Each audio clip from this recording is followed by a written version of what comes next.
السلام علیکم ورحمۃ اللہ وبرکاتہ۔ امید کرتا ہوں دوستو آپ سب خیریت سے ہوں گے۔ آج ہم آپ کی خدمت میں بنی اسرائیل کے ایک قاتل کا عجیب و غریب واقعہ لے کر پیش ہوئے ہیں۔ بخاری و مسلم میں بنی اسرائیل کے ایک قاتل کا واقعہ نقل کیا گیا ہے۔ حضور اکرم صلی اللہ تعالیٰ علیہ وآلہ وسلم نے اللہ کے ہاں توبہ کی قبولیت سے متعلق صحابہ کرام کے سامنے بنی اسرائیل کے قاتل کا نہایت خوبصورت اور ایمان افروز واقعہ بیان فرمایا کہ بنی اسرائیل میں ایک شخص چوری، ڈکیتی اور قتل میں بہت مشہور تھا اور نہایت معمولی سی بات پر قتل کر دیتا تھا۔ ہوتے ہوتے اس کے ہاتھ سے 99 افراد کا قتل ہو چکا۔ اس کے بعد اس کے دل میں احساس پیدا ہوا کہ مجھے بھی تو اللہ کے ہاں جانا ہے۔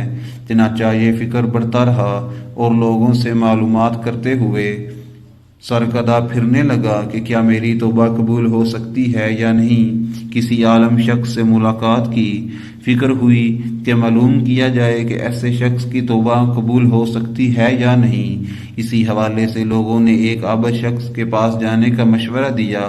اس شخص نے اس کے پاس جا کر مسئلہ معلوم کیا، کیا میری توبہ قبول ہو سکتی ہے اور کیا میری مغفرت ہو سکتی ہے جبکہ میں نے 99 انسانوں کی جان ماری ہے۔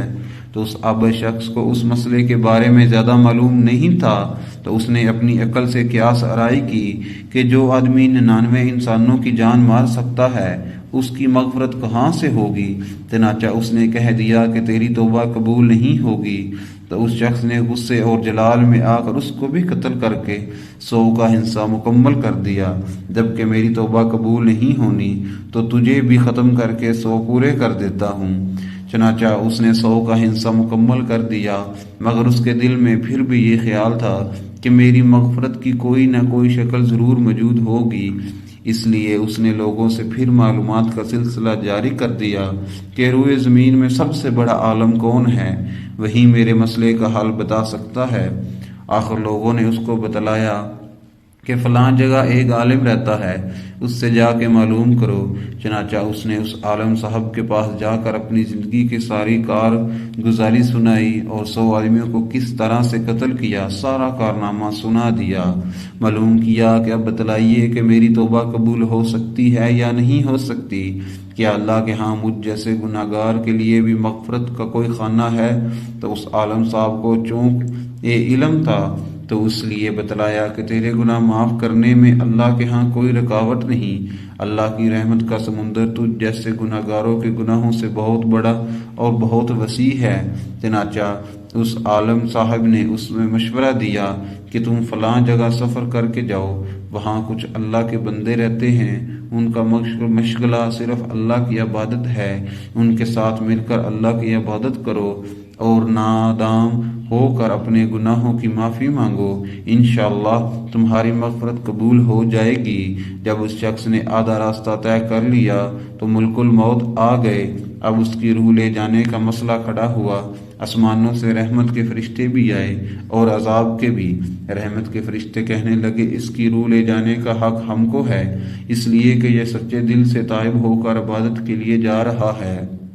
عذاب کے فرشتے کہنے لگے کہ اس کی روح لے جانے کا حق ہم کو ہے، اس لیے کہ اس شخص نے کبھی کوئی نیکی کا کام ہی نہیں کیا۔ اسی طرح آسمانوں سے ایک فرشتہ آیا۔ بعض روایات سے معلوم ہوتا ہے کہ یہ آنے والا فرشتہ حضرت جبرائیل امین تھے۔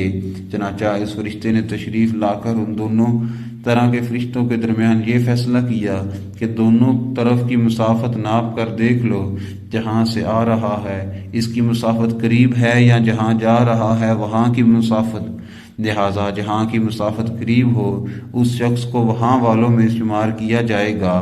چنانچہ دونوں طرف کی زمین ناپ کر دیکھی گئی تو جہاں جا رہا تھا وہاں کی مسافت جہاں سے آ رہا تھا اس کے مقابلے میں صرف 1 بالشت قریب ہے۔ چنانچہ فیصلہ ہوا کہ مقامی مسیحت سے مقام عبادت صرف 1 بالشت قریب ہے، اس لیے رحمت کے فرشتوں کو اس کو لے جانے کا حق حاصل ہوا۔ چنانچہ اللہ تعالیٰ کی طرف سے اس کی مغفرت کا اعلان ہو گیا۔ ایک روایت میں آتا ہے کہ قتادہ رضی اللہ تعالیٰ عنہ فرماتے ہیں کہ حسن رضی اللہ تعالیٰ عنہ نے فرمایا کہ ہم سے یہ ذکر کیا گیا ہے کہ اس شخص کے پاس جب ملک الموت آیا تو وہ شخص سینے کے بل اس سرزمین کی طرف گھسیٹتا چلا گیا۔ حدیث قدسی ہے میں آتا ہے کہ میں اپنے بندے کے ساتھ اس کے گمان کے مطابق ہوتا ہوں، اور وہ جہاں بھی یاد کرے میں اس کے ساتھ ہوں۔ باخدا اللہ تعالیٰ اپنے بندے کی توبہ سے اس سے زیادہ خوش ہوتا ہے جتنی خوشی تم میں سے کسی ایسے شخص کو ہوتی ہے جس کا جانور بیابان میں گم ہو کر پھر اسے مل جائے۔ اور جو شخص ایک بار میری طرف آتا ہے میں ایک ہاتھ اس کے قریب ہو جاتا ہوں، اور جو شخص ایک ہاتھ میرے قریب آتا ہے میں اس کے ایک باغ یعنی پھیلائے ہوئے دونوں ہاتھوں کے درمیان کی مسافت کے قریب جاتا ہوں، اور جب وہ میری طرف چل کر آتا ہے تو میں اس کی طرف دوڑ کر آتا ہوں۔ تو ناظرین، یہی تھا آج کا واقعہ۔ اگر آپ کو ہماری یہ ویڈیو پسند آئی ہو تو ویڈیو کو لائک، شیئر اور کامنٹ ضرور کیجیے گا۔ اگر آپ نے ابھی تک ہمارے اس یوٹیوب چینل کو سبسکرائب نہیں کیا تو برائے مہربانی ہمارے اس چینل کو ضرور سبسکرائب کیجیے گا۔